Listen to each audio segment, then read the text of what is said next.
இல்ல இப்ப நெல் கொள்முதல் நிலையத்தை முளைத்த அந்த கருத்துக்கு அமைச்சருக்கு கருத்து கோமாளித்தனமா ஒரு கருத்துல தெரிவிக்கிறாங்க அமைச்சருங்க அப்படின்னு சொல்லி எடப்பாடி பழனிசாமி குற்றச்சாட்டு தெரிவித்தாரு. அவருக்கு உரிய பதிலை எங்க கட்சியில தெரிவித்தார்கள். அமைச்சர் தெளிவாக்கிறார். ஆகியனால அதில் ஒன்றும் அரசியலுக்காக பேசுகிறார், அரசியல பேசுறது.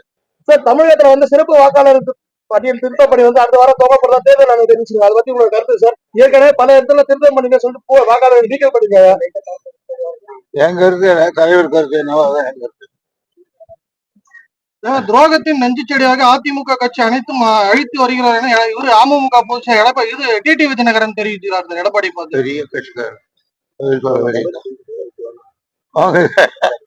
வடகிழக்கு பருவமழை முன்னிட்டு முன்னெச்சரிக்கை நடவடிக்கையாக நீர்வளத்துறை சார்பாக அனைத்து பணிகளும் முழுமையா செஞ்சிருக்கோமா சார்? எல்லாம் பெரிதா இருக்கு. எல்லா பெரியார் டேம்ல இருந்து சாதாரண இது வந்து நடவடிக்கை. பல்வேறு கிராம பகுதியெல்லாம் பாத்தீங்கன்னா இந்த தண்ணி ஃபுல்லா நீந்து இந்த சாலைகள் எல்லாம் பெருக்கெடுத்து ஓடுது. அதனால மக்கள் எல்லாம்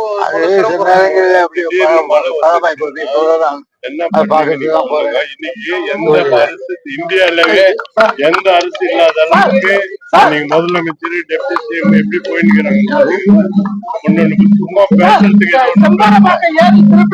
மக்களின் செல்வ பெருந்தகை வந்து சாதி ரீதியில வந்து அழைப்பு எடுக்கலாம் சொல்லிட்டு அதிகாரிங்க சொல்றாங்க அழைப்பு எடுக்கலாம்னு சொல்லிட்டு நீர்வளத்துறை வந்து உங்க கட்டுப்பாடு. முதல்ல ஒரு செல்வ பெருந்தகை போன்ற ஒரு அரசியல் கட்சி தலைவர் இப்படி சொன்னதுக்காக நான் வருத்தப்படுறேன். பொதுவா உண்மை என்ன செஞ்சு பேசணும். பருவமழை கூடி பருவ துவக்க விழாவில் மேட்டூர் டேம் திறந்து நிரம்பி இருந்தால்தான் சீஃப் மினிஸ்டர் திறப்பார். அந்த ஒன்னை தான் நாங்க திறப்பாங்க, மேல லோக்கல் திறப்பாங்க. இது மாதிரி சின்ன சின்ன இதெல்லாம் ஆத்து குறுக்கு மேல கட்டியிருந்தா பண்ண வேண்டாம்.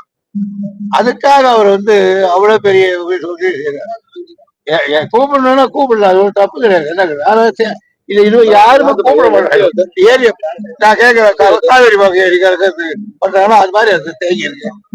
அதை கொண்டு வந்து இப்படி ஒன்று செய்திருக்காரு.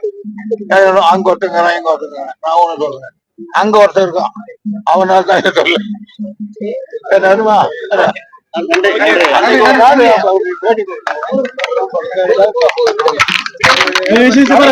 நீ செயல் கரெக்டா